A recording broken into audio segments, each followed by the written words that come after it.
कहाँ जात बड़ो हो? हम कहीं जाए तो उससे मतलब। अरे भाई मतलब बा भौजाई ने बड़ो मतलब तो रखई के होई। काहे हो? सुना हाँ बोला। कि भौजी पहिन के पाँव में पायल कई दिहलू करे जवा के घायल तो छम छम चलू बजावत की पायलिया ना।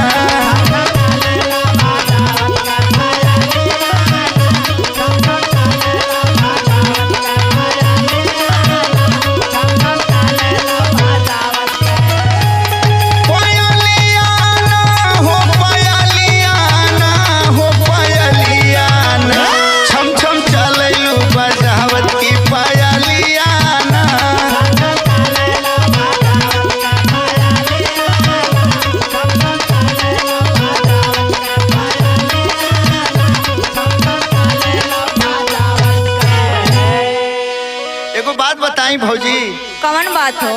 नाराज ना होबू?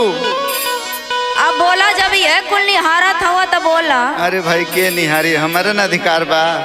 काहे? सुना हाँ बोला। लाल टमाटर जैसन गाल। अरे सुधर जा सुधर जा। अरे होठ का लाली करे निहाल तो भौजी बोले तू लागे जस कोयलिया ना।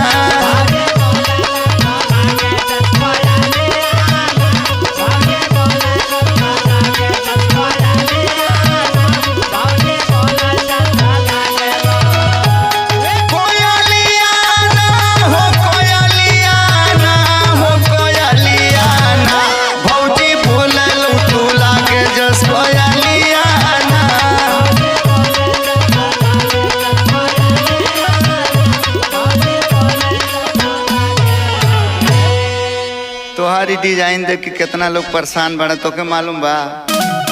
अच्छा तो ये कुल निहारा। अरे भाई तोरे काम धंधा हो ना। निहारा वाली चीज के न निहार जला। सुना हाँ बोला। कि देखे आँखी में कजरवा। कजरवा तो निहारा मत मुँह फुकन। अरे भाई निहार लेवा था भगवान वही पे आँख दले बड़न तो देखे आँखी में कजरवा तू जब निकलू बहरवा तो जाना मारे तुहरो पतली कमरिया ना।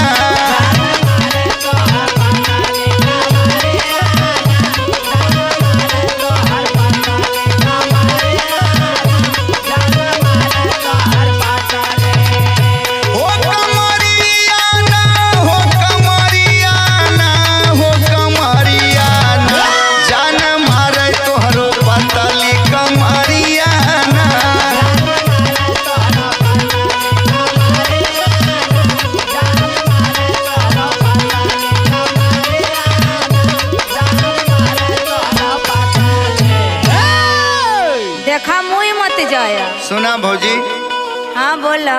तुहार तारीफ जरूर करत लेकिन एगो मन में डर बा हमरे। कौन डर बा हो? सुना भौजी केतना करी बड़ाई अजय भी भैया जई ऋषियाई और न तका हजारी डालेला तू भौजी पे नजरिया ना।